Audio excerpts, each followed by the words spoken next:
Roi de gloire, alléluia. Merci Seigneur Jésus-Christ de Nazareth. Notre Dieu est bon, il est redoutable. Voilà, notre Dieu est redoutable. Nous sommes ensemble, bien-aimés. Nous allons faire la lecture biblique. Nous allons partager dans quelques groupes. Et après, nous allons passer à la lecture biblique. Que notre Dieu, notre Roi soit honoré. Alléluia. Merci Seigneur Jésus-Christ de Nazareth. Notre Dieu est bon. Il est redoutable. Amen, amen, amen, amen. Amen, amen. Nous partageons dans quelques groupes et nous commençons ce moment de prière, de lecture biblique. Merci Seigneur Jésus. Merci le Roi des gloires. Merci l'incomparable. Notre Dieu est bon. Il est redoutable. Il est merveilleux, ce puissant Dieu. Il est merveilleux, ce grand Dieu. Il est merveilleux car il est celui qui veille sur nous dans le moindre détail. Alléluia. Gloire et louange à toi, Seigneur Jésus. Gloire à toi, gloire à toi, gloire à toi, gloire à toi, Seigneur Dieu d'amour. Gloire à toi, Jésus-Christ de Nazareth. Dieu redoutable, le Dieu des miracles, le Dieu des prodiges. Alléluia. Jésus, que je prends mes feuilles pour que je ne trompe pas le passage biblique.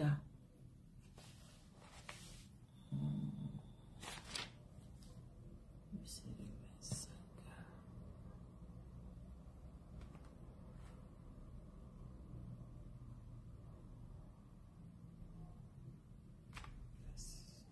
Ok, très bien. Je regardais pour ne pas oublier au fait les passages bibliques d'aujourd'hui, pour ne pas surtout confondre de jour. Ça m'est déjà arrivé. Bonjour, bonsoir, bonsoir. Je ne vois pas qui c'est. Ah, Melia Daveiga. Là, je ne te voyais pas, mais de l'autre côté, je vois que c'est toi. Bonsoir, que Dieu te bénisse. Que Dieu te bénisse et merci. Merci pour ta présence. Notre Dieu est redoutable. Merci pour ta présence. Notre Dieu est bon. Alléluia. Il est bon, notre roi. Il est redoutable. Alléluia. Merci Seigneur Dieu d'amour. Merci Jésus. Ton amour est grand. Ta bonté elle est grande. Alléluia. Alléluia. Alléluia. Merci Jésus. Nous allons pas tarder. Nous allons commencer la lecture biblique. Amen, amen. Que Dieu, dans son amour, bénisse tout un chacun. Gédéon a dit fatigué, mais poursuivant toujours. Amen, amen. Car celui que nous prions, celui que nous écoutons au travers de sa parole, c'est le Créateur des cieux et de la terre. Et c'est lui qui donne la force, c'est lui qui nous relève, c'est lui et c'est lui seul. Que Dieu soit glorifié. Alléluia. Bénédicte Aurore, bonsoir. Bonsoir. J'ai vu la photo de quelqu'un, mais qui est vite parti. Je ne sais pas c'est qui. Que Dieu bénisse tout un chacun. Merci. Merci Seigneur Jésus-Christ pour ta fidélité. Et merci pour ton amour qui est au-dessus de tout. Alléluia. Gloire à toi Seigneur Jésus. Alléluia. Merci le Dieu souverain et victorieux. Alléluia. Merci Jésus. Tu es Dieu, tu es redoutable Seigneur, Dieu d'amour. Alléluia. Verset 6. Ouais. Ok. Alors, nous allons faire la lecture biblique aujourd'hui. Nous allons lire dans Juge 8, Jérémie 21, Actes des apôtres chapitre 12, les psaumes 19, les proverbes chapitre 20 et les premiers versets. Nous allons prier, nous allons recommander ces moments entre les mains du Seigneur et nous allons faire la lecture biblique. Amen, amen. Que Dieu vous bénisse dans son amour. Éternel Dieu notre roi, nous te disons un grand merci pour ton amour, un grand merci pour ta bonté, ta fidélité, un grand merci Seigneur Dieu de gloire pour ta grâce dans nos vies Seigneur, pour la soif de ta parole en nous. Merci Père de bénir ces moments, merci de bénir nos cœurs qui sont en contact avec ta parole. Merci pour l'œuvre de Golgotha, Seigneur, dans nos vies et dans chaque membre de nos familles. Et merci pour le Saint-Esprit qui est à l'œuvre, l'Esprit de vérité qui agit, l'Esprit de puissance, l'Esprit de révélation. Merci, cher Saint-Esprit, parce que tu glorifies Jésus-Christ dans nos cœurs au travers de cette lecture biblique. À toi l'honneur, à toi la gloire. Dans le nom de Jésus-Christ, nous avons ainsi prié. Amen. Amen, amen. Que Dieu vous bénisse dans son amour parce qu'il est Dieu et il est redoutable. Amen, amen, amen. Notre Dieu est vraiment redoutable. Alors, nous allons prendre nos Bibles, bien-aimés. Nous allons lire dans le livre des Juges au chapitre 8. Nous lisons au nom de Jésus. Les hommes d'Éphraïm dirent à Gédéon, que signifie cette manière d'agir envers nous? Pourquoi ne pas nous avoir appelés quand tu es allé combattre Madian? Et ils eurent avec lui une violente querelle. Gédéon leur répondit, qu'ai-je fait en comparaison de vous? Les grappillages d'Éphraïm ne vaut-il pas mieux que la vendage d'Abiézer? C'est entre vos mains que Dieu a livré les chefs de Madian, Oreb et Zib. Qu'ai-je donc pu faire en comparaison de vous?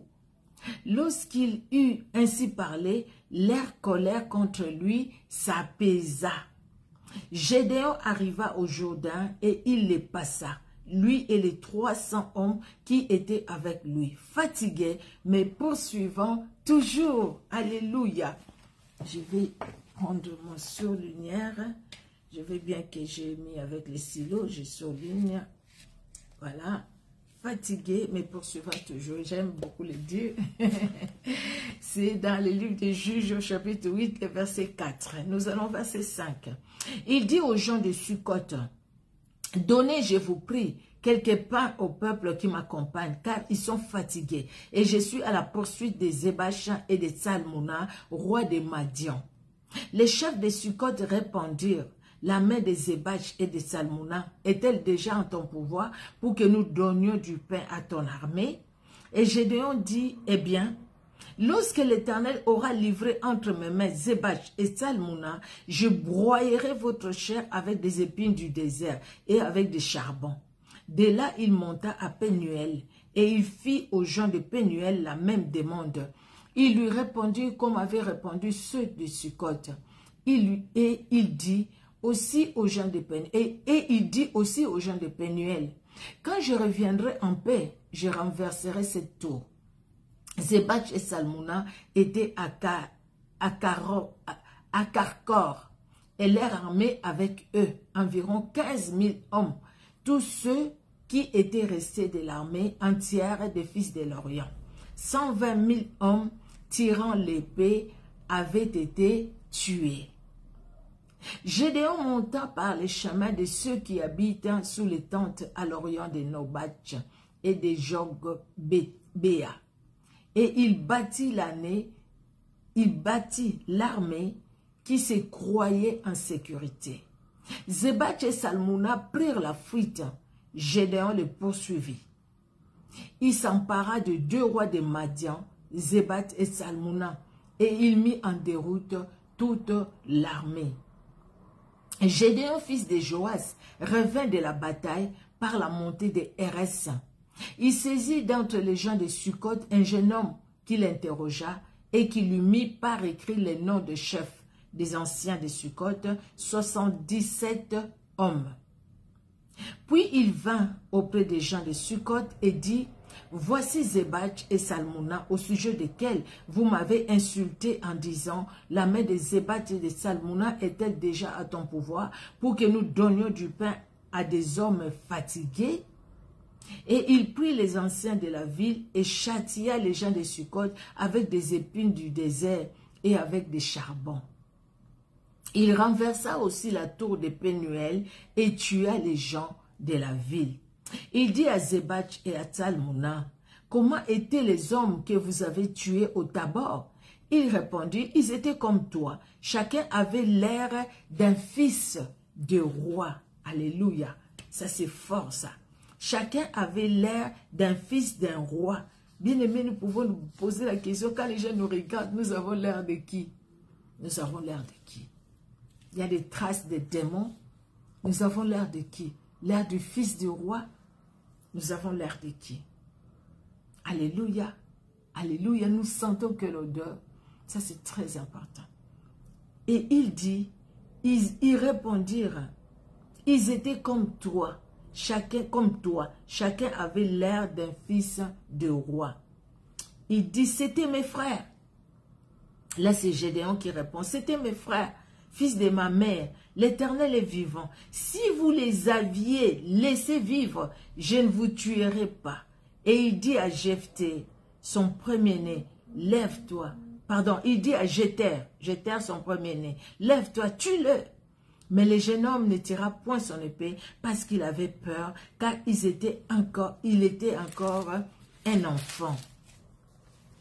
Zébat et Salmouna dirent, lève-toi toi-même et tue-nous, car tel est l'homme, telle est sa force.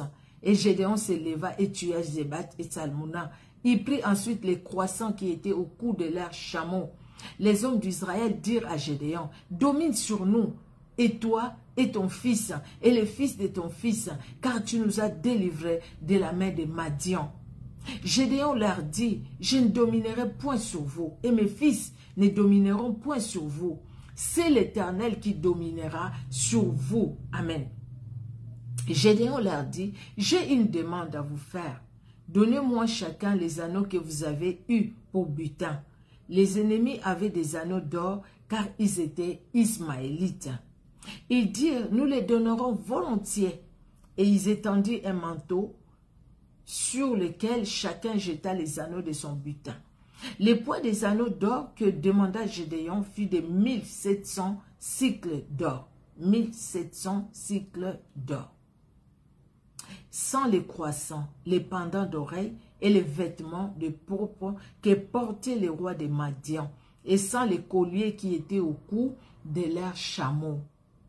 Gédéon en fit un éphod, et il les plaça dans la ville à Ophra, où il devint l'objet des prostitutions de tout Israël. Mon Dieu, ça fait peur, hein? Quelqu'un que Dieu utilise des grandes victoires, Mais, quand une porte est ouverte, l'ennemi saccage, l'ennemi détruit. Quand une porte est ouverte, bien-aimé, nous avons le devoir de fermer nos portes, les portes dans nos vies, de fermer les portes à l'ennemi.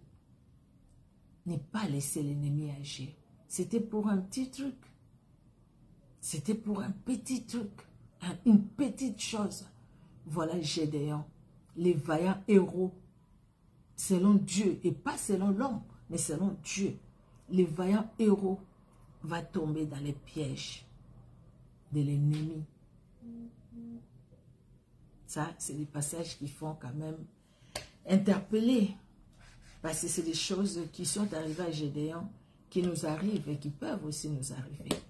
Pendant que nous sommes là, des vaillants, des vaillantes, vaillants héros, vaillantes héroïnes, pendant que nous sommes là dans la moisson du Seigneur, dans la prière, dans les jeûnes, nous, avec zèle, nous servons le Seigneur. Il suffit qu'une porte s'ouvre pour que l'ennemi en profite. Vous voyez le verset 27. Gédéon en fit un éphod et il le plaça dans sa ville à Ophra, où il devint l'objet de prostitution de tout Israël. Et il fit un piège pour Gédéon et pour sa maison. Quand les enfants d'Israël lui disent, domine sur nous, il dit, non, pas moi, mais c'est l'Éternel qui doit dominer sur vous. Ça, c'était vraiment le Saint-Esprit qui lui a parlé. C'était très bien. Mais après, c'est lui qui a l'idée. Donnez-moi tout ce que vous avez eu comme or et tout ça de butin. Et qu'est-ce qu'il va faire avec? Il va faire un éphod. Et il va placer, quelque part, les enfants d'Israël s'inclinaient devant cet éphod. Au lieu de voir l'Éternel des armées qu'il a confessé, maintenant les enfants d'Israël commençaient à adorer cet éphod-là, à s'incliner devant cet éphod, au lieu de le faire devant l'Éternel des armées. Et la Bible dit que c'était un piège pour Gédéon et pour sa maison. Continuons l'histoire, nous allons voir. Madian fut humilié devant les enfants d'Israël et il ne leva plus la tête. Et le pays fut en repos pendant 40 ans durant la vie de Gédéon. Pendant 40 ans, le pays fut dans le repos. Pendant 40 ans, fut en repos, pardon, comme la Bible dit, le pays fut en repos pendant 40 ans. Depuis que nous avons commencé, nous voyons les livres des juges, nous voyons comment Dieu intervient toujours. Quand Dieu utilise quelqu'un, la personne qui craint Dieu, la personne délivre les enfants d'Israël, ils sont en repos. Pendant ces temps-là qu'ils sont dans la crainte de Dieu.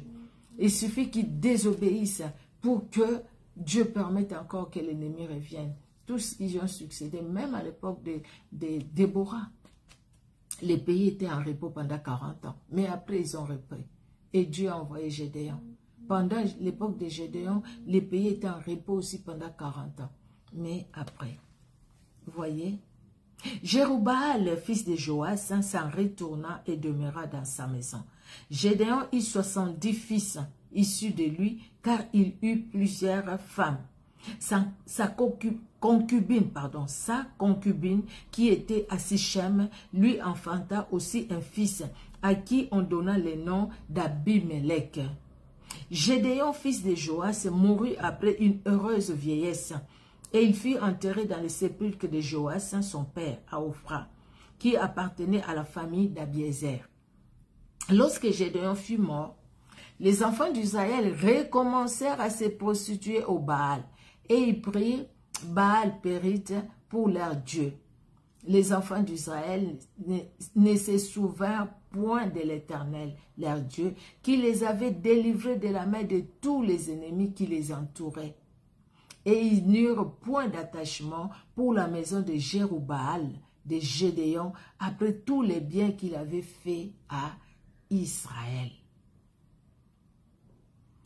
Quand on ouvre une porte, les conséquences des fois c'est sur nos enfants. Bien-aimés, nous comprenons cette histoire. Et après, nous allons poursuivre pour la prochaine lecture biblique. Nous allons voir la suite. Nous allons voir la suite. Nous allons voir, Gédéon est parti après une vieillesse heureuse. Mais qu'est-ce qu'il laisse après lui? Qu'est-ce qu'il laisse dans sa famille? Qu'est-ce qu'il laisse dans sa famille? Quand une porte est ouverte, les pactes qui se font, les alliances qui se font, qu'est-ce que nous laissons après nous? Lui, il était heureux. Il a vécu heureux. Il avait l'argent, il avait les femmes, les enfants, n'en parlons pas. 70 fils, hein? Mais après, qu'est-ce qui s'est passé avec les 70 fils? C'est ce que nous verrons à la lecture prochaine. Mais c'est des choses que vous avez déjà lues, déjà entendues aussi. Mais nous allons lire ça aussi ensemble. Amen, amen. Alors, nous allons dans Jérémie au chapitre 21. Jérémie chapitre 21. Nous lisons Jérémie 21. Nous lisons au nom de Jésus-Christ de Nazareth. La parole qui fut adressée à Jérémie de la part de l'Éternel lorsque le roi Sédécias lui envoya Pachur, fils de Malkija, et Sophonie, fils de Maaséja, le sacrificateur, pour lui dire: consulte pour nous l'Éternel, car Nebuchadnezzar, roi de Babylone, nous fait la guerre. Peut-être l'Éternel fera-t-il...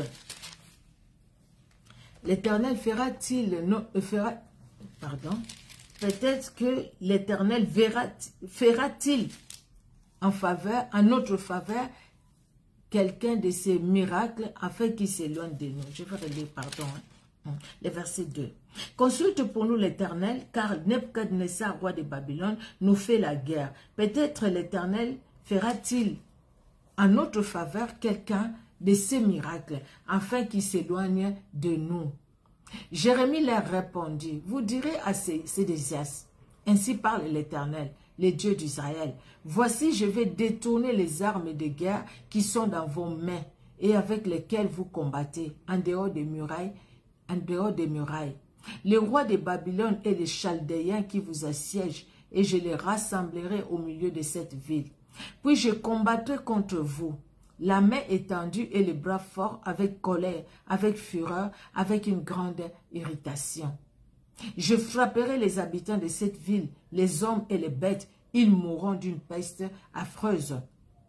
Après cela, dit l'Éternel, je livrerai ces désastres au roi de Juda, ses serviteurs, le peuple et ceux qui, dans cette ville, échapperont à la peste, à l'épée et à la famine. Je les livrerai entre les mains de Nebuchadnezzar, roi de Babylone, entre les mains de leurs ennemis, entre les mains de ceux qui en veulent à leur vie. Et Nebuchadnezzar les frappera du tranchant de l'épée. Il ne les épargnera pas. Il n'aura point de pitié, point de compassion. Tu diras à ce peuple, ainsi parle l'Éternel, voici je mets devant vous les chemins de la vie et les chemins de la mort. Celui qui restera dans cette ville mourra par l'épée, par la famine ou par la peste, mais celui qui sortira pour se rendre aux Chaldéens qui vous assiègent aura la vie sauve, et sa vie sera son butin. Car je dirige mes regards contre cette ville pour faire du mal et non du bien, dit l'Éternel. Elle sera livrée entre les mains du roi de Babylone, qui la brûlera par le feu. Et tu diras à la maison du roi de Juda, écoutez la parole de l'Éternel, maison de David. Ainsi parle l'Éternel, rendez la justice dès le matin et délivrez l'opprimé de main de l'oppresseur, de peur que ma colère n'éclate comme un feu et ne s'enflamme sans qu'on puisse l'éteindre à cause de la méchanceté de vos actions. Voici j'en veux à toi, ville assise dans la vallée sur le rocher de la plaine, dit l'Éternel, à vous qui dites, qui descendra contre nous, qui entrera dans nos demeures. Je vous châtierai selon le fruit de vos œuvres, dit l'Éternel. Je mettrai le feu à votre forêt et il en dévorera tous les alentours. Les conséquences de la désobéissance. Dieu, il est amour. Il est juste aussi.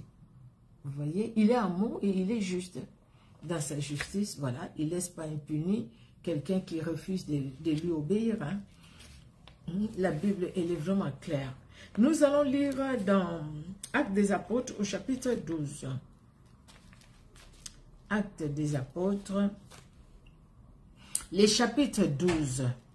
Nous lisons au nom de Jésus-Christ de Nazareth. Vers le même temps, le roi Hérode s'est mis à maltraiter quelques membres de l'Église. Elle fit mourir par l'épée Jacques, frère de Jean. Voyant que cela était agréable aux Juifs, il fit encore arrêter Pierre. C'était pendant le jour de pain sans levain. Après l'avoir saisi et jeté en prison, il est mis sous la garde de 4 escouades, de 4 soldats chacune, avec l'intention de le faire comparaître devant le peuple après la Pâque. Pierre donc était gardé dans la prison et l'Église ne cessait d'adresser pour lui des prières à Dieu. La nuit qui précéda le jour où Hérode allait le faire comparaître, Pierre, lié de 2 chaînes, dormait entre 2 soldats et des sentinelles devant la porte gardaient la prison. Et voici un ange du Seigneur survint et une lumière brilla dans la prison. L'ange réveilla Pierre en le frappant au côté et en disant « Lève-toi promptement. » Lève-toi. Promptement, les chaînes tombèrent de ses mains.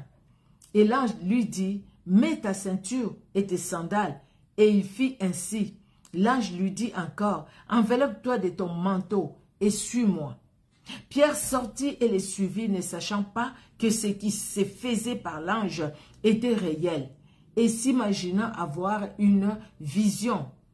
Lorsqu'ils eurent passé la première garde, puis la seconde, ils arrivèrent à la porte de fer qui mène à la ville, et qui s'ouvrit d'elle-même devant eux. Ils sortirent et s'avancèrent dans une rue. Aussitôt l'ange quitta Pierre. Revenu à lui-même, Pierre dit « Je vois maintenant d'une manière certaine que le Seigneur a envoyé son ange et qu'il m'a délivré de la main d'Hérode et de tout ce que le peuple juif attendait. » Après avoir réfléchi, il se dirigea vers la maison de Marie, mère de Jean, surnommée Marc, où beaucoup de personnes étaient réunies et priaient. Il frappa à la porte du vestibule. Et une servante nommée Rhoda s'approcha pour écouter. Elle reconnut la voix de Pierre et dans sa joie, au lieu d'ouvrir, elle courut annoncer que Pierre était devant la porte. Il lui dit, tu es folle. Mais elle affirma que la chose était certaine. Et ils dirent, c'est son ange. Cependant, Pierre continuait à frapper. Ils ouvrirent et furent étonnés de le voir. Pierre, leur ayant de la main fait un signe de se taire, elle raconta comment le Seigneur l'avait tiré de la prison et il dit, annoncez-le à Jacques et aux frères. Puis il sortit et s'en alla dans un autre lieu. Quand il fit jour, les soldats furent dans une grande agitation pour savoir ce que Pierre était devenu. Hérode s'étant mis à sa recherche, ne l'ayant pas trouvé, interrogeant les gardes et donnant l'ordre de les mener au supplice.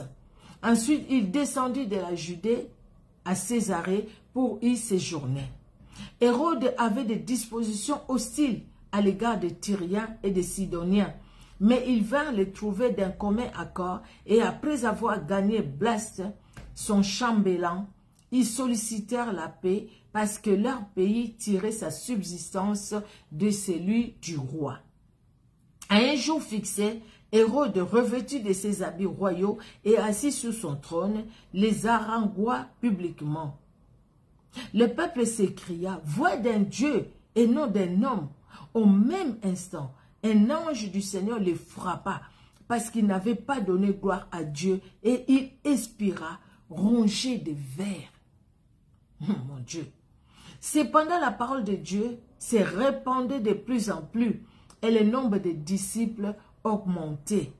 Barnabas et Saul, après s'être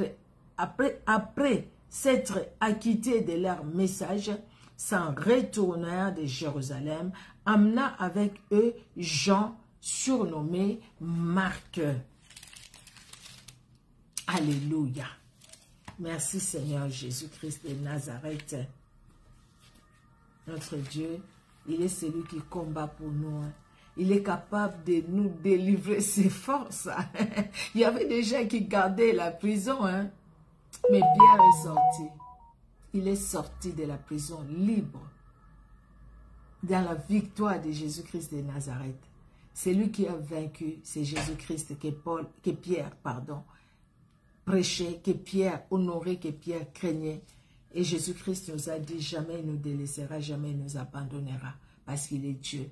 Nous pouvons nous dire, mais nous avions lu pour Étienne. Pourquoi il a laissé Étienne? Mais Étienne devait aller dans la gloire, c'était le temps d'Étienne, c'était le temps de Dieu pour lui. Sinon Dieu allait faire aussi un miracle comme il a fait pour Pierre. Mais pour Étienne, il a permis ça. Et voilà que Paul qui était là, Paul est devenu ce qu'il est devenu après. Dieu a permis parce qu'il est Dieu. On ne peut pas le comparer, il est incomparable. Nous allons aller dans les psaumes 19. Les psaumes 19, nous lisons au nom de Jésus de Nazareth, au chef des chantres, psaume de David. Les cieux racontent la gloire de Dieu et l'étendue manifeste l'œuvre de ses mains. Les jours en instruit un autre jour, la nuit en donne connaissance à une autre nuit. Ce n'est pas un langage, ce ne sont pas des paroles dont les sons ne soient point entendus. Leurs retentissements parcourent toute la terre, leurs accents vont aux extrémités du monde, où il a dressé une tente pour le soleil. Et le soleil, semblable à un époux qui sort de sa chambre, s'élance dans la carrière avec la joie d'un héros. Il s'élève à une extrémité des cieux et achève sa course à l'autre extrémité. Rien ne se dérobe à sa chaleur. La loi de l'Éternel est parfaite. Elle restaure l'âme. Alléluia. Le témoignage de l'Éternel est véritable. Il rend sage l'ignorant. Alléluia. Les ordonnances de l'Éternel sont droites. Elles réjouissent les cœurs. Les commandements de l'Éternel sont purs. Ils éclairent les yeux. Alléluia. La crainte de l'Éternel est pure. Elle subsiste à toujours. Les jugements de l'Éternel sont vrais. Ils sont tous justes. Alléluia. Ils sont plus précieux que l'or, que beaucoup d'or fin. Ils sont plus doux que le miel, que celui qui coule des rayons. Ton serviteur aussi en reçoit instruction pour qu'il les observe. La récompense est grande. Alléluia. Alléluia. Qui connaît ces égarements? Pardonne-moi ce que j'ignore. Préserve aussi ton serviteur des orgueilleux, qu'il ne domine point sur moi. Alors je serai intègre, innocent des grands péchés. Reçois favorablement les paroles de ma bouche et les sentiments de mon cœur, ô Éternel, mon rocher et mon libérateur. Alléluia. Mon rocher et mon libérateur. Jésus-Christ, tu es bon. Alléluia. Merci Seigneur. La crainte de l'Éternel est pure, elle subsiste à toujours. Les jugements de l'Éternel sont vrais, ils sont tous justes. Alléluia. Ils sont plus précieux que l'or, que beaucoup d'or fin. Ils sont plus doux que le miel, que celui qui coule des rayons. Ton serviteur, ta servante, aussi en reçoit instruction. Pour qui les observe, la récompense est grande. Merci Seigneur Jésus-Christ de Nazareth. Notre Dieu est bon.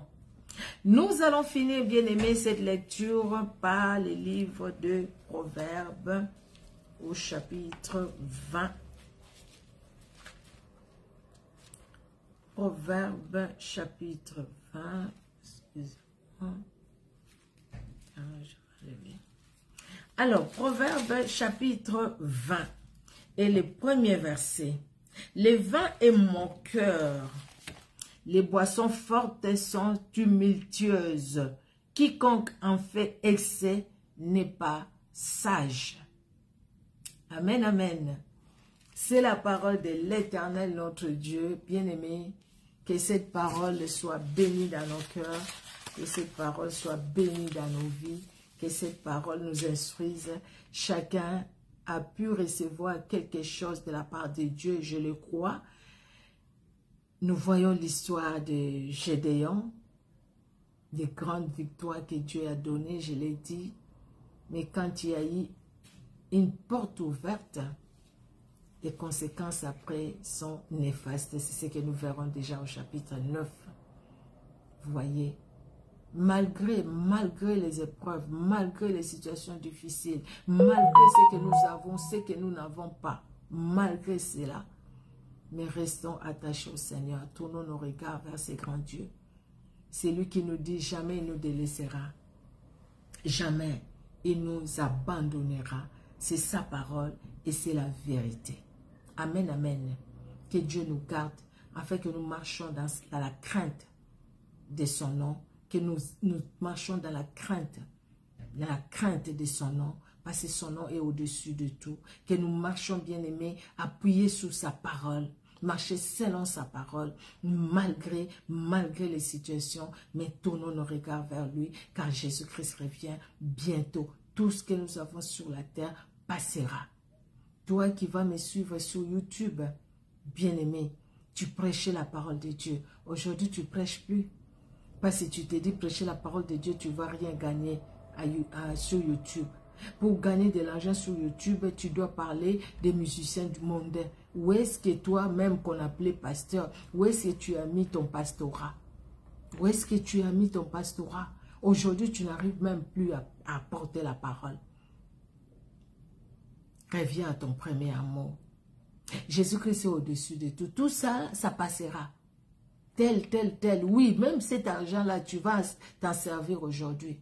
Mais demain, tu vas faire quoi avec si Jésus-Christ revient et que ton âme va en enfer? Qu'est-ce que tu feras de l'argent que tu gagnes sur YouTube? C'est bien, tu gagnes l'argent, tu gagnes ce que tu gagnes. Mais reste là, même si tu n'as pas l'argent. Tu es appelé. Continue à servir le Seigneur. N'abandonne pas le Seigneur pour les choses de ce monde à cause des matériels, à cause des finances. Jésus-Christ revient bientôt. Il pourvoit, non? Nous autres, nous prêchons la parole de Dieu. Jésus-Christ pourvoit dans son amour. Ce n'est pas YouTube qui nous nourrit, mais c'est Jésus-Christ qui nous nourrit. C'est Jésus-Christ qui pourvoit. Comptons sur le Seigneur. Si on compte sur le Seigneur, on ne va pas gâcher notre spiritualité à cause des choses de ce monde. Les conséquences après, c'est grave quand même. Vous voyez? Que Dieu vous bénisse, bien-aimés. Soyez richement bénis. Nous allons prier. Éternel Dieu, notre roi, merci pour ce moment. Merci parce que tu es Dieu, tu es redoutable. Merci éternel de bénir mon frère, ma soeur qui est en direct. Mon frère, ma soeur qui va suivre cette vidéo en différé sur Facebook et ceux qui vont le suivre sur YouTube. Bénis la famille de tout un chacun. Merci pour ta parole éternelle qui engendre la foi à nous, parce que la foi vient de ce qu'on entend, et ce qu'on entend, Seigneur, c'est ta parole. C'est ta parole qui engendre la foi, parce que ta parole parle de toi, éternel, et nous te connaissons par ta parole. Éternel Dieu de gloire, et nos cœurs s'attachent à ta parole, qui est la vérité, qui est la vie, afin de vivre ta vie à nous. Merci Seigneur. Que nous puissions dire, comme Paul l'a dit, si je vis, ce n'est plus moi qui vis, c'est Christ qui vit sa vie en moi. Merci Seigneur de nous façonner par ta parole. Au nom de Jésus-Christ que nous t'avons ainsi prié. Amen. Amen, amen, amen. Que Dieu vous bénisse. Soyez bénis, Manik Yang, ma fille, que Dieu te bénisse. Maman Bibi Chalumbu, servante de l'Éternel, que Dieu te bénisse. Ma Amélia Daveiga, que Dieu te bénisse. Bénédicte Aurore, Irman, que Dieu te bénisse. Mon Anabilaka, soyez bénis, Sengongolu, soyez bénis, Bénédicte Aurore, soyez bénis. Merci Seigneur, alléluia, alléluia. Que Dieu vous bénisse. Vous, peut-être que je n'ai pas vu les noms. Que Dieu vous bénisse. Je vois les photos, mais je ne vois pas tout le monde là-bas. Que Dieu vous bénisse. Soyez richement bénis. On se donne rendez-vous à la prochaine lecture biblique. Soyez bénis. Au revoir.